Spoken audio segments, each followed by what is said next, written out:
Welcome, everyone, to today's episode of Carefulist, the podcast. I am so happy to welcome Brian Howard, former editor of Philadelphia Magazine, current journalist, and caregiver. Welcome, Brian. Thanks for having me on today, Katie. Excited to be here. I am so looking forward to this discussion, and I have been for a long time. Share with us your caregiving story. Sure, yeah. I guess my story starts in 2016 when my wife and I had our first child, and we had our second child in 2019. So we've got two beautiful daughters who are now 8 and 5 3/4. The younger one would insist on the 3/4. Actions Um, are important. yes. She just had her 3/4 birthday, which is Oh, a big deal.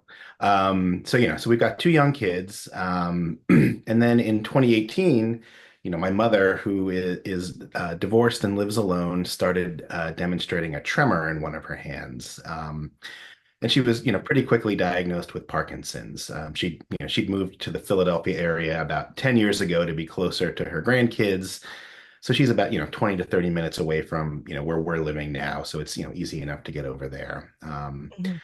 And she's been, in what I'd say is pretty good health as far as the Parkinson's diagnosis goes. But what's been, tricky about it is that, for the most part, the progression of her symptoms has been pretty gradual. Her Mhm. medication has controlled her tremors pretty well, but there are other symptoms that I think of as less classic Parkinson's symptoms that have gotten more concerning. She sleeps a lot, and her sleep cycle is definitely atypical. Mm. It's hard for her to keep appointments for that reason because sometimes she just doesn't get out of bed until the middle of the day. She and Yeah. I times that she works the third shift because I'll sometimes get texts and emails from her at 3 in the morning. Her balance has gotten less reliable, which is also, concerning. She had a Yeah. fall about about 2 years ago and broke her arm. I got a call from my sister, and she had my mom patched in on, a conference call. My mom had fallen and had to get Siri to make a call with the like 2 to 3% she had left on her battery on her cell phone. Wow. I drove Yeah. over immediately, and with the help of my sister, was able to, get her arm into a makeshift sling, get her to her feet, and then to the ER. And, it was pretty upsetting because I know how a traumatic fall can really, precipitate a decline. Yeah. Um, the sort of the story in my family is that my grandmother, she fell in a grocery store. She slipped on spilled milk and broke her hip, if I'm remembering correctly. And the general feeling in the family is that things just started, trending downhill pretty steadily for her for that. So, that Yeah. was concerning. Luckily my mom got a lot of physical and occupational therapy after her fall. And that's, it's been really helpful for her. And I spent a lot of time with her in the immediate aftermath of the broken arm. I installed a bidet for her. I did a lot laundry and dishes. I worked with my sister to get her walking aids, which she'd been, resistant to. People are resistant to Yeah. that. And just, Yes. other things to help her get dressed because she just didn't have use of her arm for a Hmm. while. Um, Yeah. but luckily with the exception of the fall, the story with my mom has been one of, I think, gradually stepping up what my family does for her. She used Yes. to drive to our house somewhat regularly. Like during the height of the pandemic, we had, what we called like team grandma, like my mother-in-law and my mother were over here, you know, one or the other of them every day, helping take care of our kids while we were working in our Hmm. office slash bedroom. Um, but we sort of switched that dynamic up, and have begun visiting her, at least once a week to have lunch, get her some time with the grandkids, which she loves. And it also gives Yeah. me time to take care of things like taking out the trash, which I don't want her to have to do, and, other Yes. things around the house. So that's kind of where we are, right now on that side of things. Hmm. And then the other part of my story starts a few years back when my father, who, was living in Emmaus, Pennsylvania, was diagnosed with leukemia. And it was, it was described to me by him as I guess, a less common form that Mm-hmm. didn't have a lot of great treatment options. So, the course was his blood was checked really, weekly or Mm-hmm. more, as long as his numbers stayed within a certain range and he felt good, the doctors weren't concerned. And that was the case for a few years until it wasn't. Yeah. He was older, and then his numbers started trending down and down, and he started feeling less and less good. So he was older than is typically considered viable for a bone marrow transplant, but because he was in good physical and mental shape, he was admitted to a clinical trial for Mm-hmm. transplant patients. So in December of 2023, he was admitted to the University of Pennsylvania Hospital for a transplant.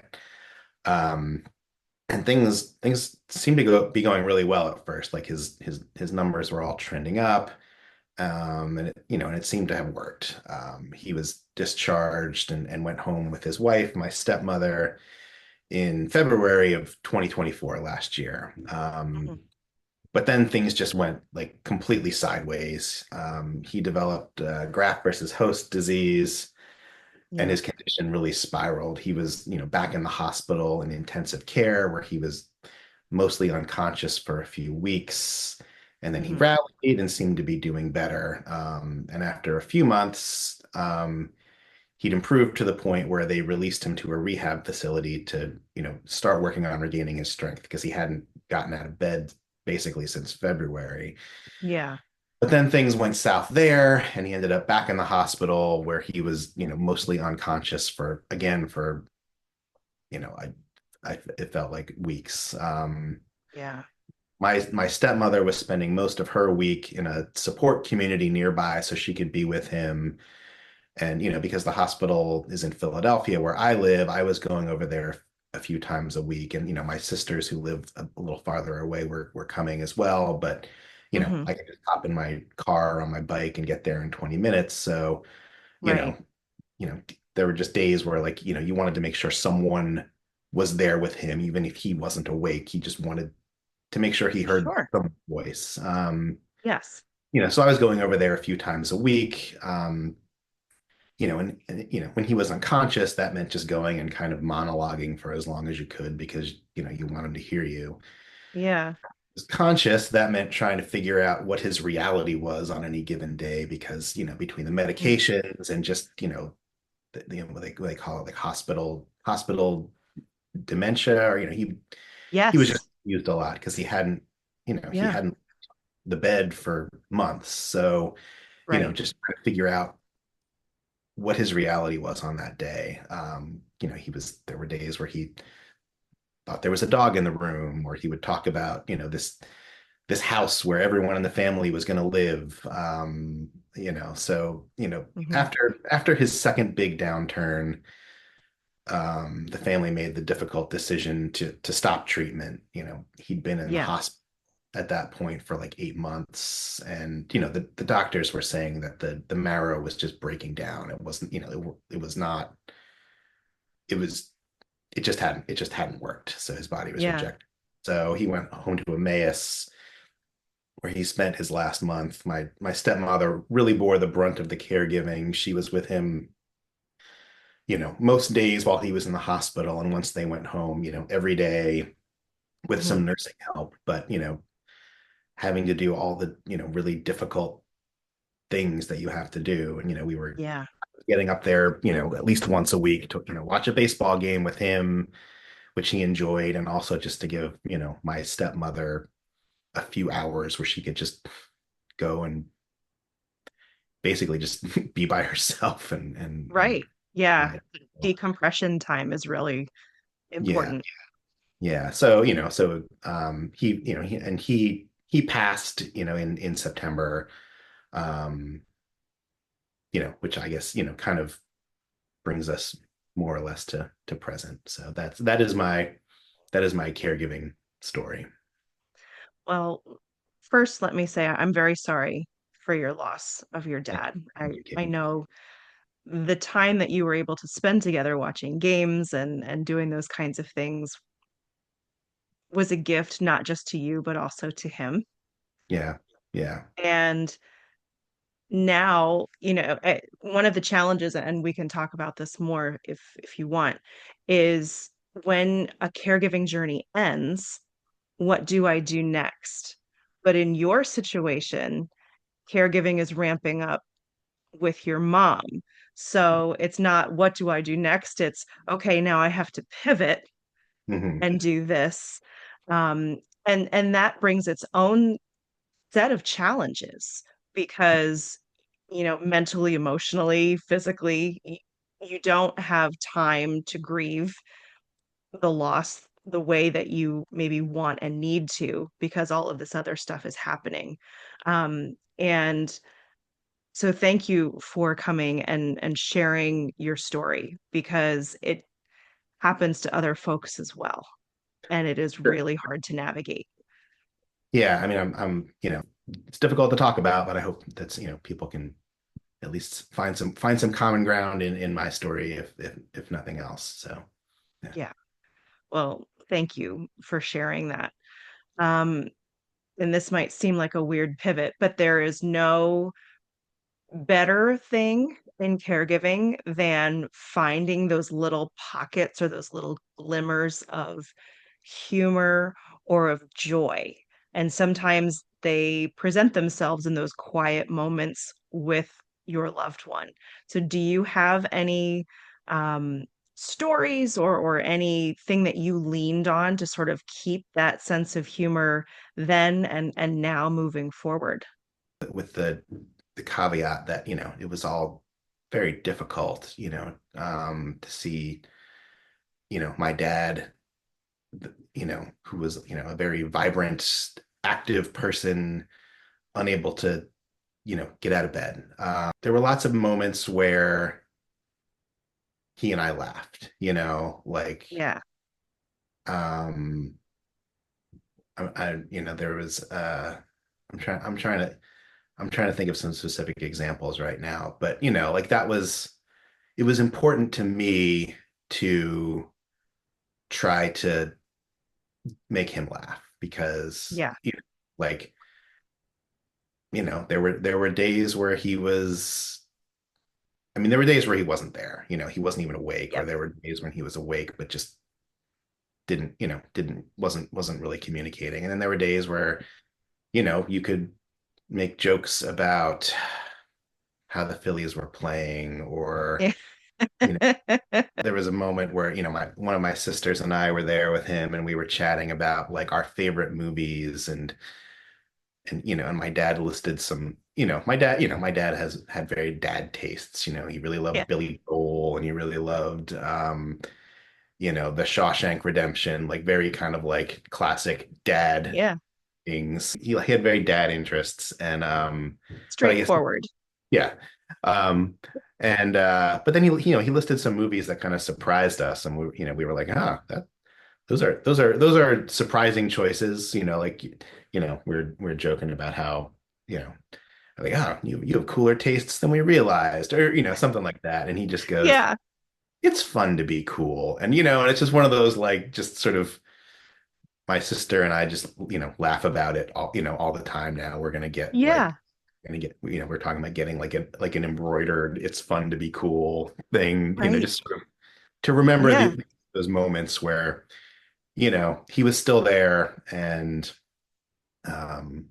just, one of the sort of my sister's fiance, one of his things is that he's always buying a new car. Mhm. He just loves cars, and is always buying, and he would, we had him on the phone, and while we were there, and my sister says, "Hey, Andrew's thinking of buying a new car," and he just goes, "Don't." So, like, it was just, so, trying to stay upbeat and positive for him. Mhm. But then, just even in talking to, my sisters or my stepmother, having phone calls afterwards, just trying to try it's hard to find humor sometimes in Yeah. situations, Oh, but just absolutely. the as much as you can find ways to even just laughing about how much he wanted a hamburger, like my dad was always just Yeah. always wanted or always wanted Taco Bell, so just finding ways to joke about like, well, we'll bring Taco Bell next time, or I don't know. So Yeah. uh, But those are the little things mhm, that sustain you through. And mhm, then you can talk with your siblings or your stepmom or the people who knew him afterward that bring a smile to your face even yeah, still, yeah, right? And you have that connection. Um, when we were going through everything with my mom and her dementia, um, generally speaking, there's nothing funny about dementia at all. yeah. But funny things happen. Hmm. And you have to be able to laugh about it. We had my great aunt was still with us, and it was her birthday. She was turning 87. And we sang happy birthday, and it was my sister and I and my dad and a few of the kids, and they were really little at the time. And my mom knew that it was an occasion, but she couldn't quite get the right one. So we finished singing happy birthday, and she said, Merry Christmas. Yeah. And so now when we sing happy birthday, somebody in the group will go, Merry Christmas. Nice. Nice. That. And you just have to keep pieces of them with you. Like, Yeah, for sure. For sure. It's fun to be cool. Merry Christmas. Yeah. it's fun to be cool. That would be a good tattoo. Just saying. Yeah. Yeah. It's a good idea for sure. So, wow. How do you follow up something like that? So we'll just do another little pivot. Sure. Um, when you started talking about your caregiving journey, you mentioned you have two young kids, Hmm. and then you have your current journey with your mom, and you have your journey that has ended with your dad in terms of caregiving.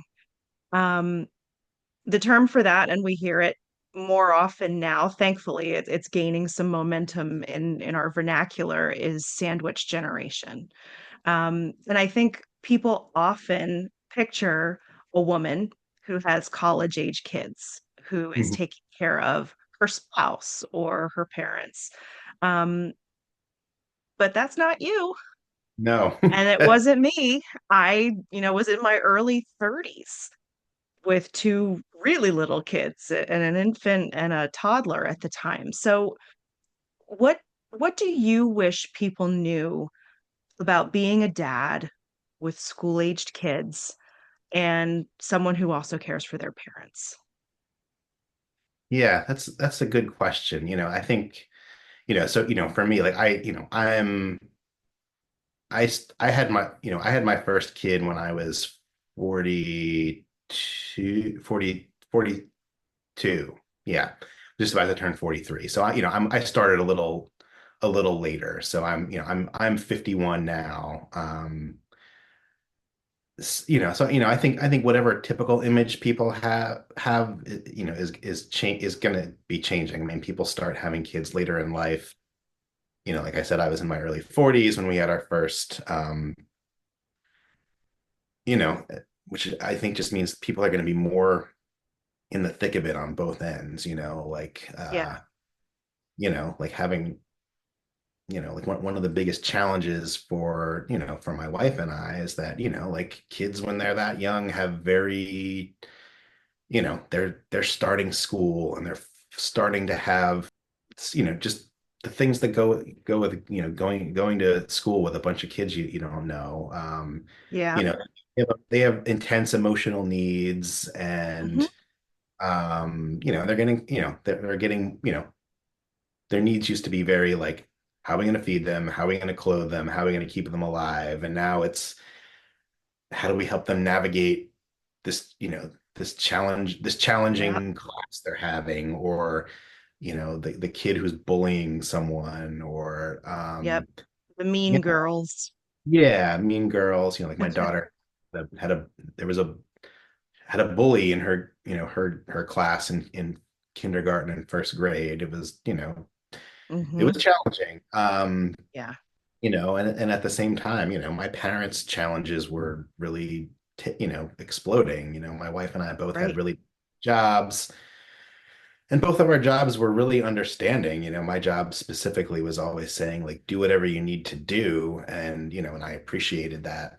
Like Hmm. there wasn't, and there was never a sense of like, you're not, you're taking too much time away. But at some point, and I think you want to ask about this later, but at some point, what I needed to do was not have that job. It's like, Yeah. um, it just it you try to protect your kids from the turmoil you're going through, Yes. and being, try to be present for them. Um, but I mean, I think, specifically what it means for me, in that I was, I'm the age I am when this is going on, is that I'm farther along in my career than, Hmm. someone might have been, so, I had a editor-in-chief role, which is, there's really just no like getting someone to fill in for you on a lot of Right. things. When people are farther along in their careers, it just makes it harder to sort of Yes. like the balance between, I need to be there for my kids, I need to be there for my parents, I need to be there for my marriage, I need to be there for myself. And Right. so, yeah, I mean, I think, yeah, I mean, I am taking what I'm calling a self-directed sabbatical. I've decided to, there's no arrangement where I'm coming back. I'm just, Hmm. but I think, I've thought about this a lot, that like in Europe, a sabbatical year is much more common, Yes. in your 50s, after you've, done this career you've started when you were in your 20s. You take a Hmm. year and reassess and think about whether you still want to be doing that. So I just decided that's what I'm going to do. I'm going to figure out Yeah. what I want my life to be like next. And it's given me a lot more bandwidth for my kids, for my mom, and, Hmm. my family in general. Yeah. So yeah, I mean, I guess I don't know if that if that is a neat answer to what I wish people knew, but I think people are certainly going to be it's going to be more of a thing. So I think people just, Yes. knowing that this is a challenge, I think a lot more people are going to be having as, Hmm. boomer parents and their Gen X and millennial kids navigate this world. So Yeah. Well, and I think that is a really good point. And something that more people should certainly be aware of, and not maybe they're not talking about it as much, but when you have kids, doesn't matter how old you are, if you have a parent who needs you, you are sandwich generation. mhm. So, I was in my early 30s, which is kind of young to be a sandwich generation. My mom she wasn't early onset officially, but she was in her early 60s. So she was right at that cusp of early onset dementia. And my parents were older when we were born. So I was younger, but my parents were older. So, and like you said, there's going to be more of that. People are not starting families um, in their mid 20s as often. It's all pushing later. So the sandwich generation thing is going to become more and more common. Yeah, Um, and it will affect careers. It is affecting careers. I am no longer part of corporate America. I'm doing my own thing. Um, and that came as a series of layoffs in 2023 for me. But it forced me to think about something I had already been thinking about, which was how do I do all of this? Because when you're working, there's a certain level of understanding depending where you work. Some companies are more understanding than others, but they also need you or want you to show up in a certain way. Mhm. Um, so that's an interesting conversation and an interesting thing to watch as all of this evolves is how do we continue to incorporate work and careers and support our families the way they need to be supported because the way the system is right now in the US is caregivers are shouldering a huge amount of, I'm going to use the word burden, but I don't mean it in the context of that it is a burden. It's just we are shouldering a lot of the work Yeah, rather than the system itself. right. Yeah, I remember, during the most recent presidential campaign, there was some story about how, the Harris campaign was proposing. I should, I should have referenced the story, but like having caregiving covered under Medicare Yes, isn't, and it was just one of those like, oh, that's that's I'm interested. Tell me more about, it's, you know, right. eh, Yeah. More conversations around that, please. exactly, exactly. Yeah, but you're right. That's one of the first times it had been introduced in that type of a platform. And it would be great Mhm. to see and hear more of that. But in the absence of that, um, I think companies are going to need to either lead the charge or come up with something because this isn't going away. It is going to just increase. Um, I think I'm trying to remember the exact statistic, but I believe it's 2030 the last of the boomer generation turned 65. Oh, wow. So we are 5 years away from having that entire generation be officially seniors. Yeah, yeah, Um, and they're the largest generation, with the exception of millennials. I think there are more millennials now, but yeah, it'll be an interesting evolution. And for anybody listening, we need help. yeah, for sure. It's coming. It's coming. Yeah, absolutely. So um, you alluded to this, so we can just maybe dive in. You're taking this career break, this sabbatical, self-driven, which is awesome. And you can talk a little bit more about that if you want to. And I know for me personally, I had thought about taking a break, but I didn't. And it took that layoff and then that second layoff to kind of seal the deal for me that yes, I'm going to do something different and open up the way that I can be a caregiver and be present for my family. So in some ways it's an easy decision, and in other ways it's nearly impossible. So what would you say to somebody else who's at the crossroads of making that decision? Yeah, I mean, yeah, so like, like late last year, it was before my father had passed, but while, we were certainly, we'd all been through it. My Yeah. wife and I talked a lot and decided, that I'd leave my job because it was just one of those, I loved my job. But it was also just one of those jobs where, media is tough right now, and particularly, long form print media. It was just one of those jobs where there was just no time to look for a different situation. So, Hmm. uh, so we decided, we save a lot of money, um, for retirement, but also just in general. And, like Hmm. a friend of ours who's, my age had a heart attack, and he's recovered, but it was just one of those like, Wow. let's, you know, let's not add to the caregiving complication by, Right. adding me to it. So Yeah.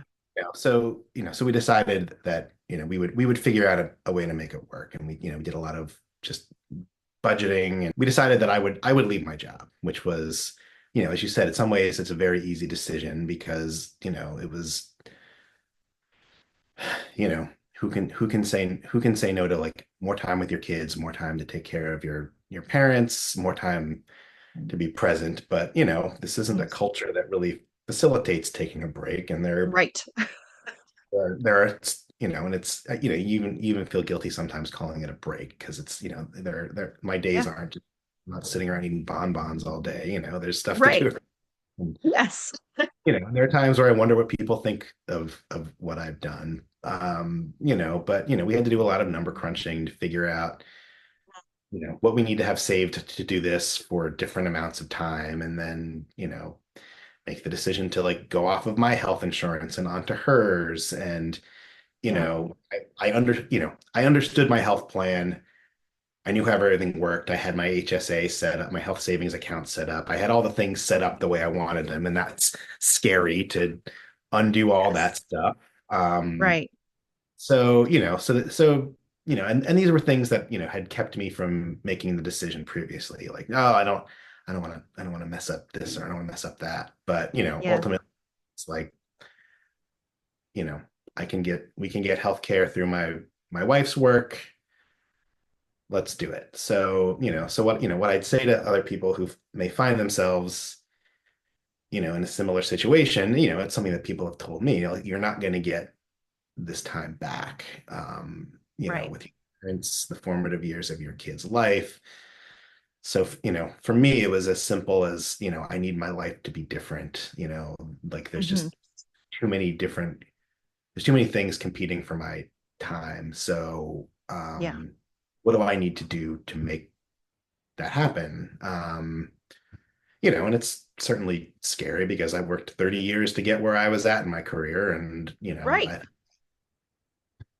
say, are you sure you want to do this? And, it's like, yeah, I do. But, it's that, I'm looking at it as, that I'm betting on myself, like Yes. um, And I think that's an important distinction because we've come up, you and I are both Gen X. So we've come up in this environment where your job and your career define you. mhm, And that is like the thing about you. When you meet somebody, their first question is, what do you do? right, Not right. who are you? What do you like? That's not the question. The Yeah, question is, what do you do?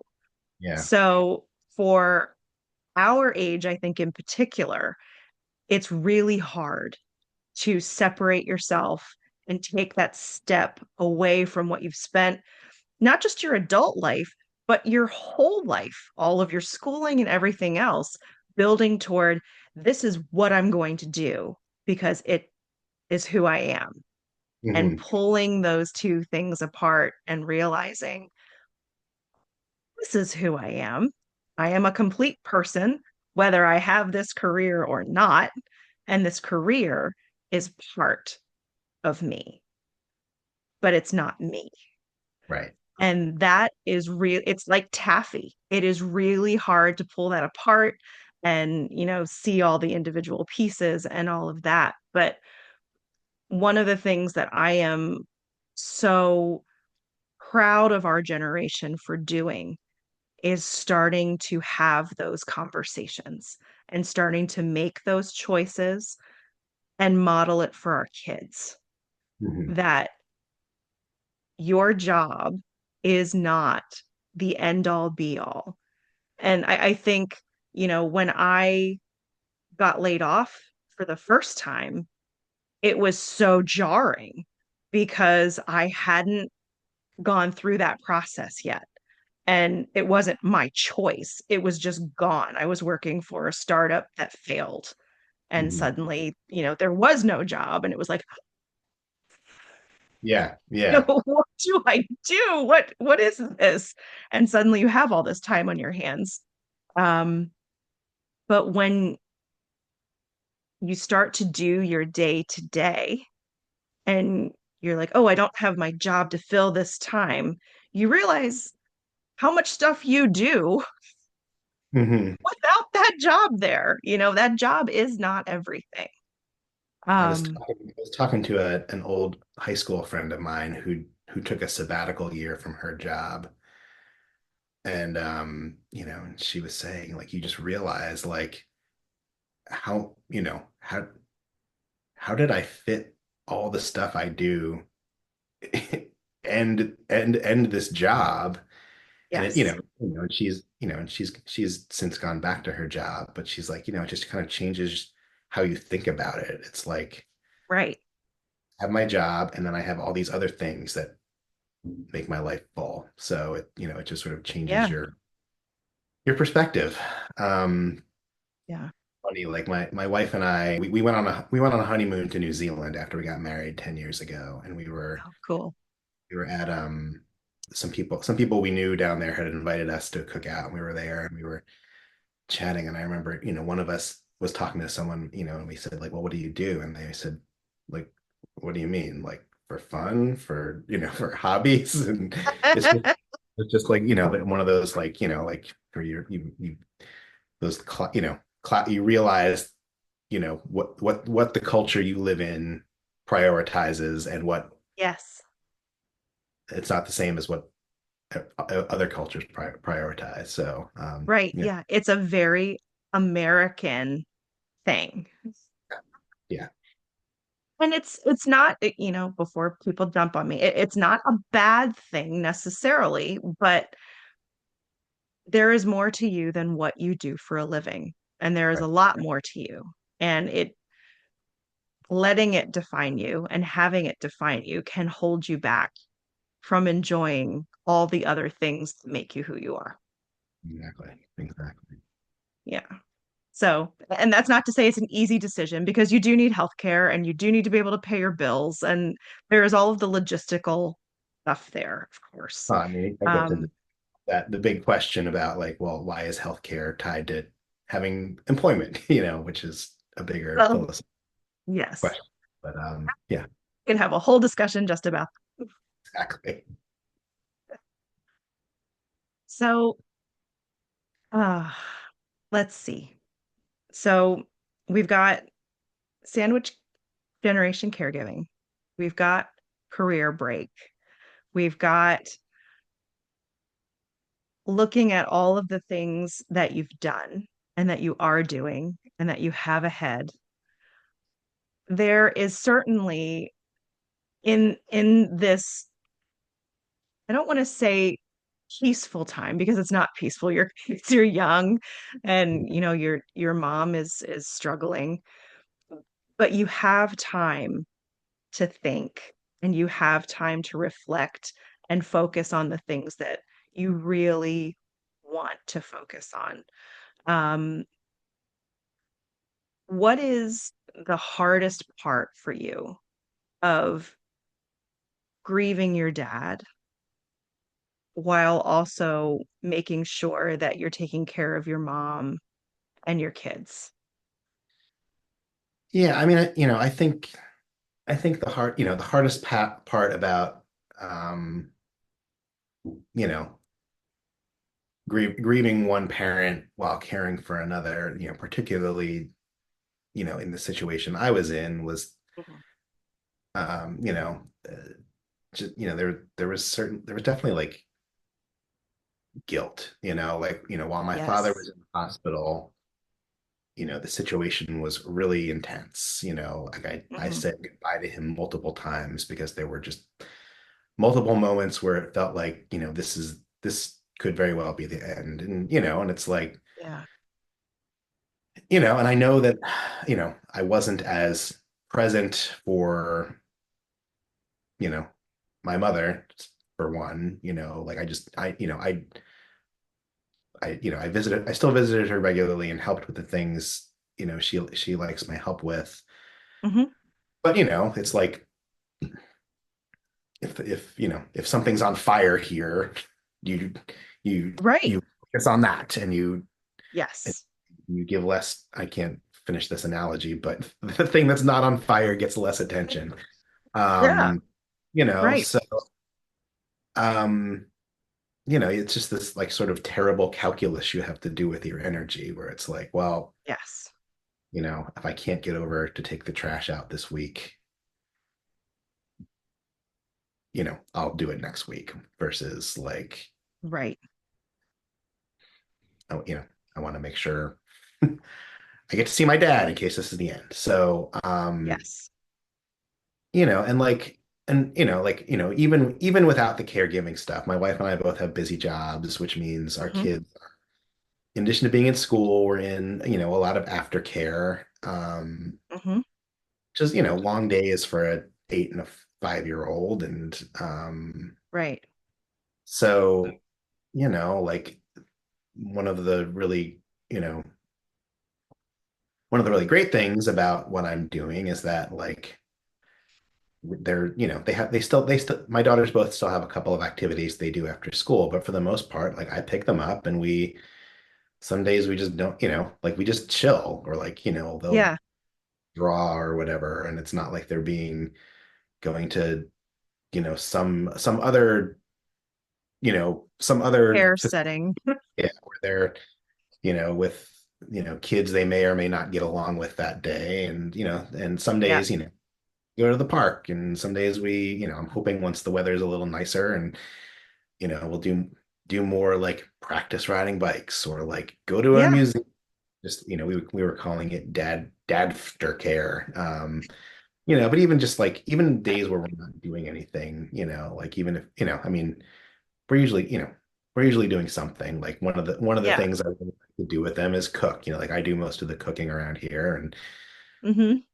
like, I've taught my younger daughter to peel carrots, and I've taught my older daughter to, chop celery, and Awesome. we just made a soup, just random like stuff around the house soup. So I don't quite know how I got here from the original question, but yeah, I mean it's hard to grieve one, and that you're giving less attention to other places. Yes. So now that I'm sort of, as we said, well, one part of the process is over. Although, because of all the things that were going in my life, leaving my job, and I didn't really, I kind of realized the other day I've never really had what I guess you would call a proper opportunity to grieve my, Yeah. loss of my dad, but there is more space for that now. So, Yeah. uh, Yeah. You mentioned the guilt and, something's on fire versus the stuff that's not on fire. I used to say, I wish I was I almost said it the way my daughter said it when she was little, an octopus. She used to call them an oscarpus. And so it's a but we still call them that. So I had to yeah. think about what the real word for it was. But I just needed more hands. Mhm. I needed everybody to feel like they were being taken care of equally. Mhm. Um, and that's just not possible. You do have to make choices, and there is a massive amount of guilt comes with it. Um, but I think deep down, the adults that you're taking care of know and see and appreciate.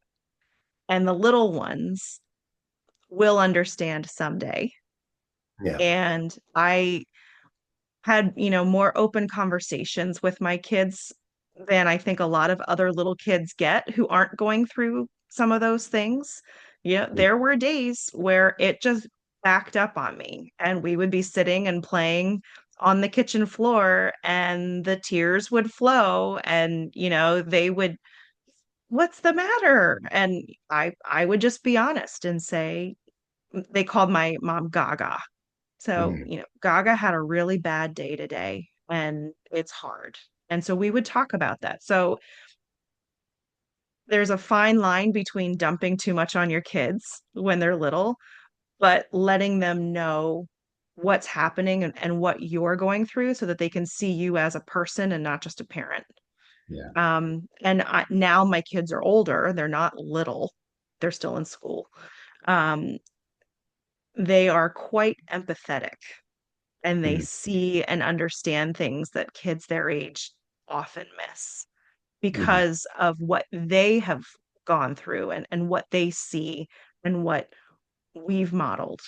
Um, so I think there certainly is that guilt, but the silver lining to that guilt is raising find compassionate, pathetic human beings. Yeah. Um, so it's a crappy time, but there is a gift in it.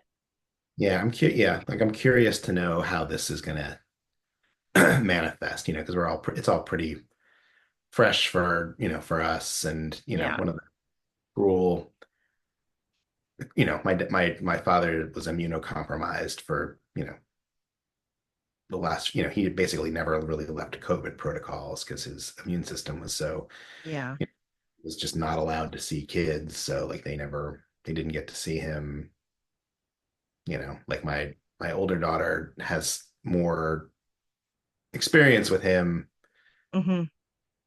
My younger daughter doesn't never really got to know him, but yeah, I mean, they knew Yeah. from, we have a couple books that we were reading to them about lifetimes and, Yeah. just, trying to help them understand. And, um, yeah, I'm curious to know how it will manifest for them. Yeah. So, yeah. Yeah. Yeah.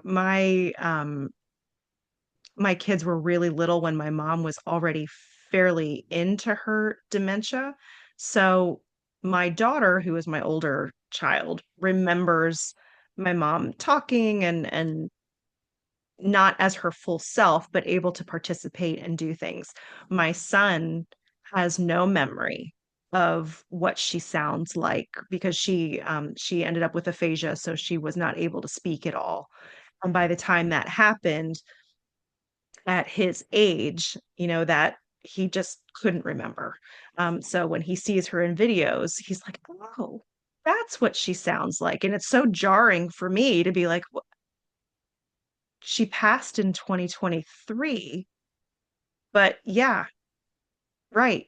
You wouldn't remember because she hasn't spoken in 5 years and you were like, I don't know, four. Yeah. Yeah. So there is that strange, like you know your parents so well and you know what they would say, you know what they would find funny your kids did, you know all those things.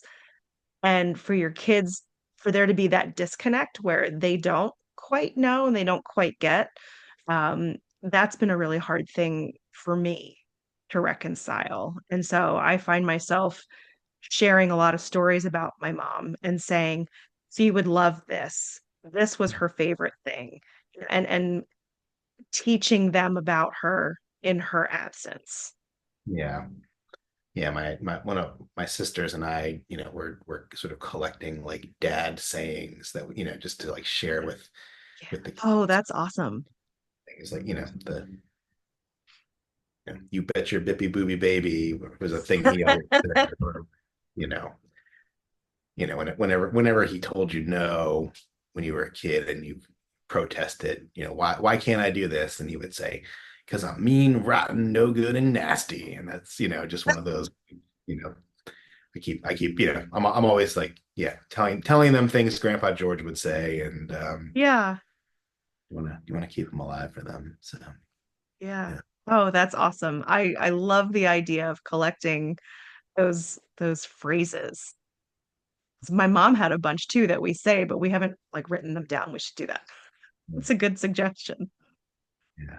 Um, so we're talking about the guilt and being pulled in lots of directions and having to take care of lots of things and make sure that we adult to the best of our abilities, which is overrated Yeah. and not at all fun. No.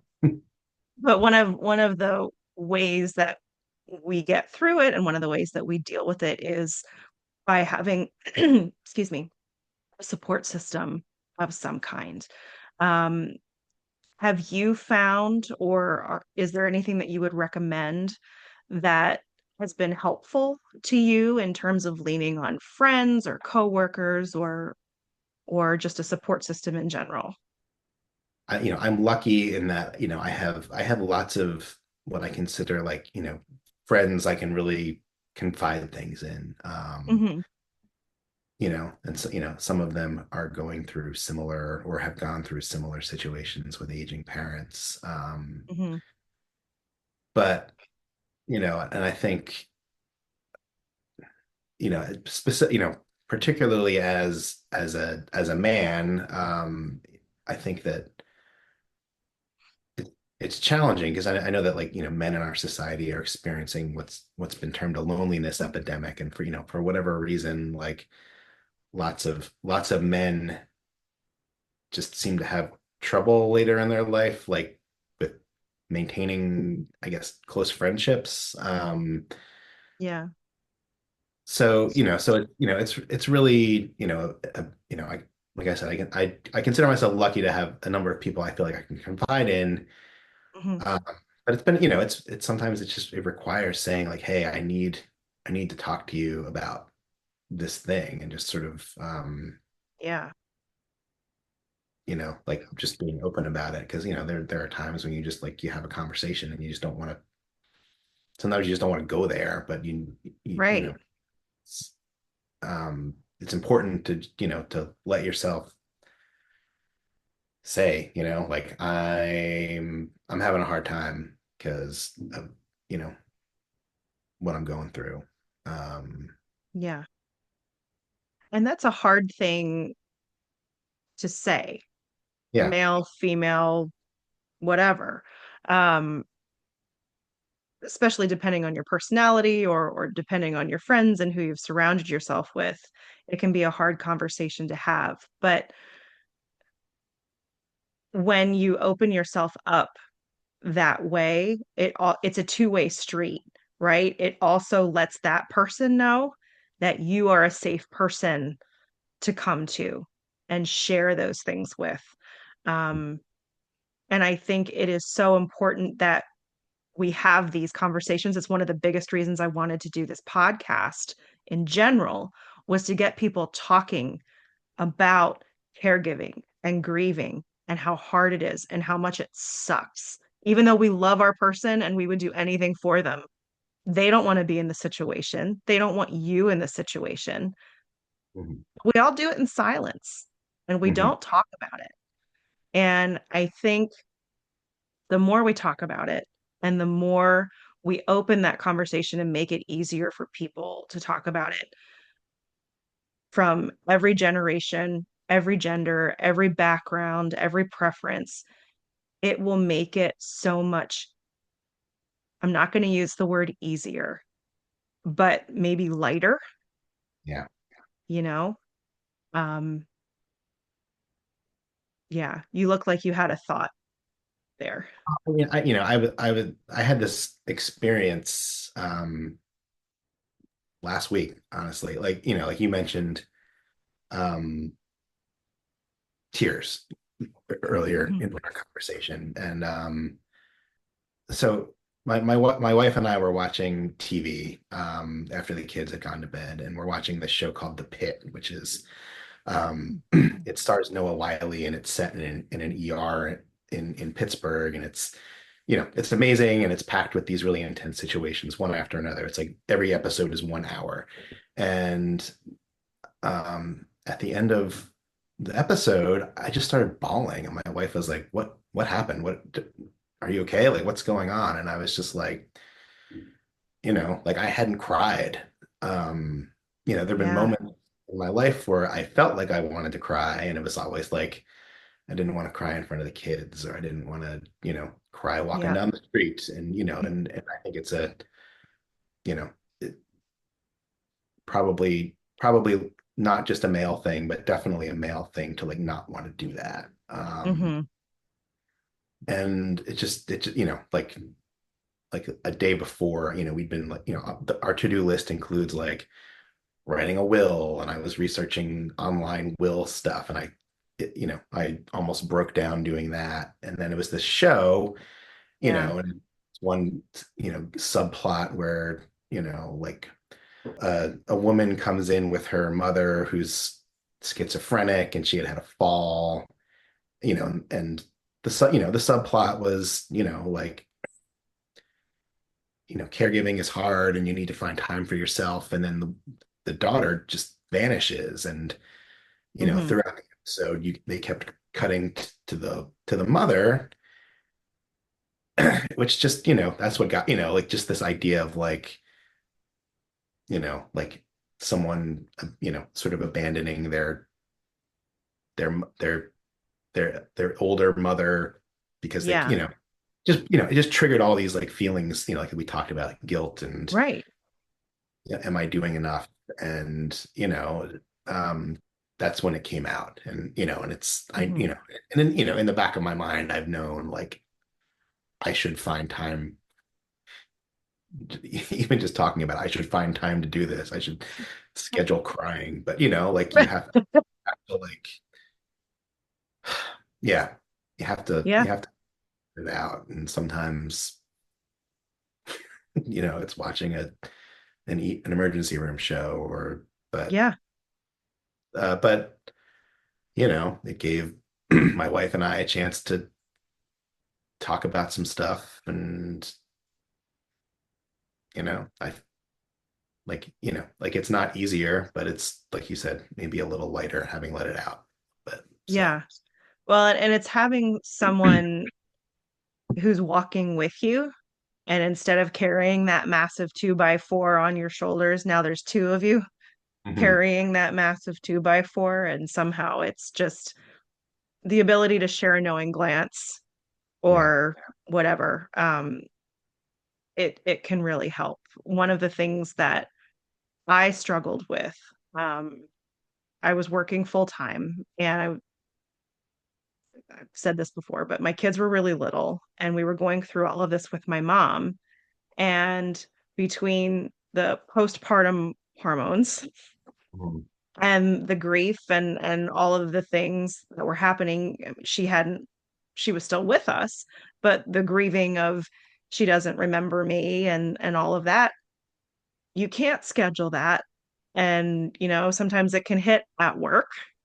Mhm. And being a younger employee and female, you can't cry at work. Right. I mean, that just says all kinds of things to your colleagues. Oh, they're not ready for this project, or they can't handle the pressure, or they can't this, that, and the other thing.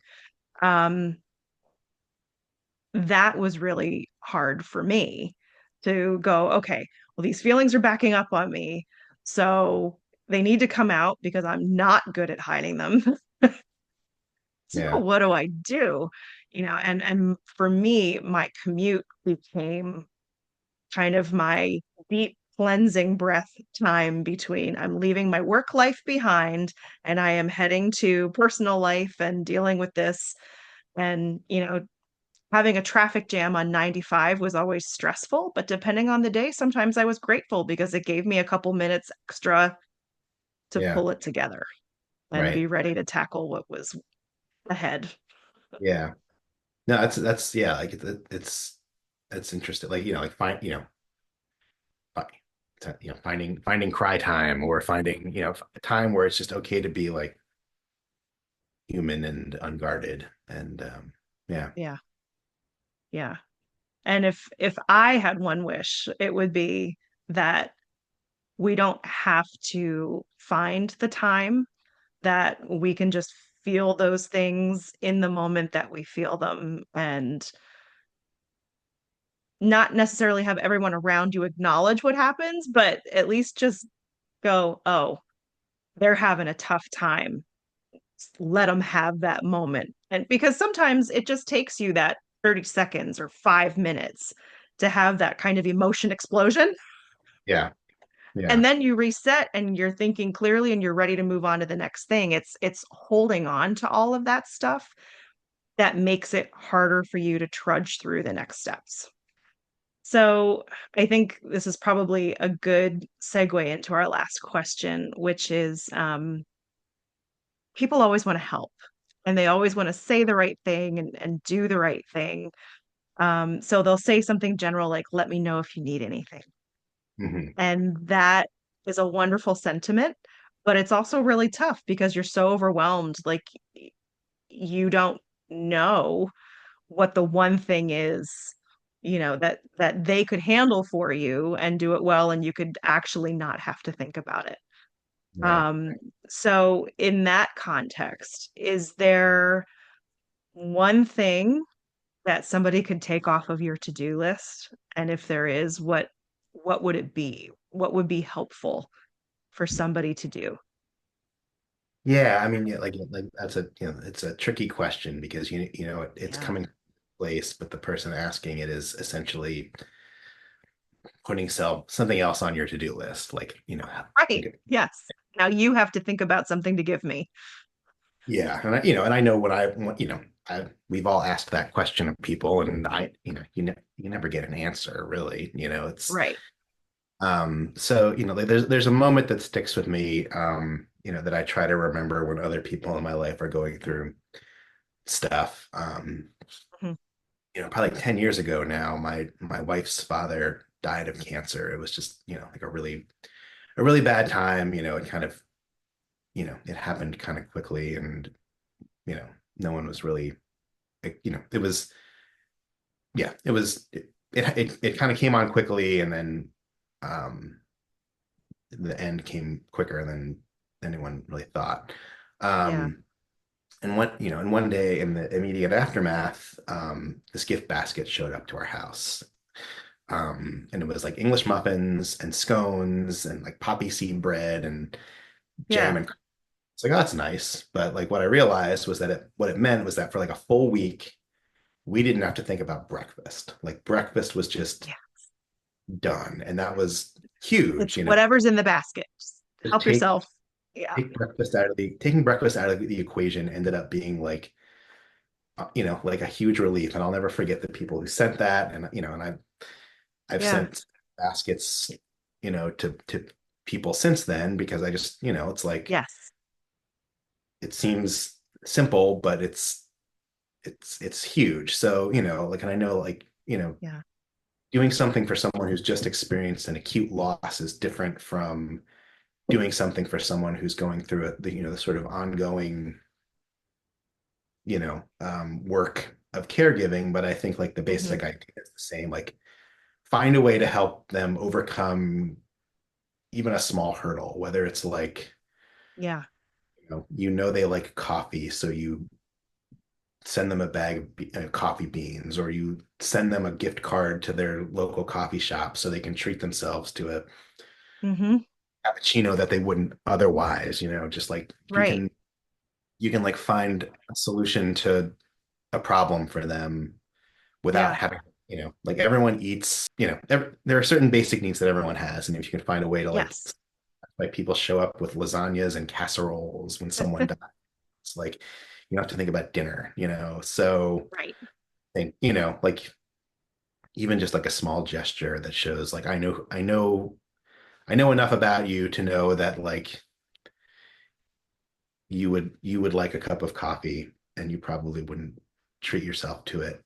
So go down the street and get a cappuccino, Yeah. because even if it just takes you out of the day for a little bit. So yeah, Right. those are my deep thoughts on what you can do to help. It's just, Yeah. Yeah. I mean, that's a wonderful thought because when my mom passed, we all got together after the services at my sister's house. And my mother-in-law sent this huge basket of all of these desserts because I have kids and then both of my siblings have kids. So they knew there were at least six kids running around. So they Mhm. sent this basket that had cupcakes and brownies and cookies and stuff like that. So it was a somber time, but there was this fun thing for the kids who were all still young to kind of dive into and have comfort, and they still talk about, hey, that big basket that had all this fun stuff in it, and things like that are always great. Gift cards for coffee, for gas, for groceries, Yeah. takeout, delivery, whatever, all that kind of stuff for a caregiving situation is extremely helpful. So if you don't know what else to do, a gift card for Grubhub or Uber Eats or something like that is certainly welcome and will be used in a hot second. Yeah, for sure, for sure. Well, this was a fabulous conversation, and thank you for being so open and so willing to talk about the tough work of caregiving and of grieving people that we love. And thank you for sharing stories about your dad. I'm going to be thinking about that phrase a lot. Well, thank you for having me on, and thank you for wanting to talk to me about it. It's yeah, it's nice to share the journey and to remember the good things and Yeah, yeah. So yeah, thank great. you very much. Of course. Well, we've been talking with Brian Howard, former editor of Philadelphia Magazine, current journalist and caregiver. Thanks so much for joining us today on Carefulist the podcast. As always, you can find additional caregiving resources on our website, carefulist.com. Take care.